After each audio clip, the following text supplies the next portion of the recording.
Il faut dire, Salim, sincèrement, c'est très grave, parce que ce n'est pas la première fois. On parle d'un organe étatique, donc d'un organe qui est supposé être à l'image de l'Algérie en termes de médias, en termes de transparence, en termes de liberté, en termes aussi de crédibilité.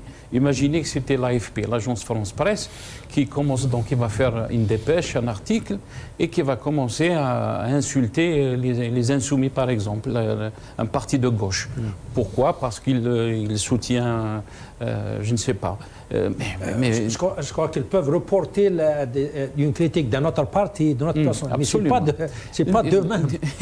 Donc on est dans une situation où même faire de l'analyse, on ne peut pas faire de l'analyse parce qu'on n'est plus dans l'analyse.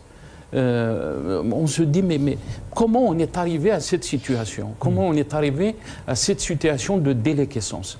Moi, je vais vous donner un exemple. Par exemple, dans les années 88, quand il y avait le 5 octobre, juste après, il y avait une certaine ouverture. Donc, il y avait une ouverture politique, il y avait une ouverture aussi médiatique. On assistait, vous vous rendez compte, Salim, c'est presque 38 ans en arrière. 38 ans en arrière, on assistait à des débats de haut niveau, mais vraiment de haut niveau. Il y avait des chefs de partis politiques, de différents partis politiques, et on discutait de tout. Les Algériens ont compris que c'était le chemin à mener, c'était le chemin pour reconstruire un pays sur des bases réelles, sur la base de la liberté d'expression, mais aussi de la base de la critique.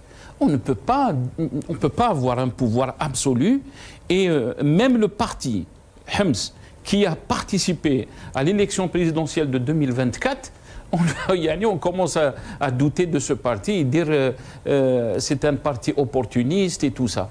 Donc, le fait de parler presque 40 ans après de la situation qu'on est en train de vivre maintenant avec cet exemple de la PS, mais l'exemple aussi dans la façon comment le pays est géré, et vraiment on se pose la question comment on est arrivé à cette situation.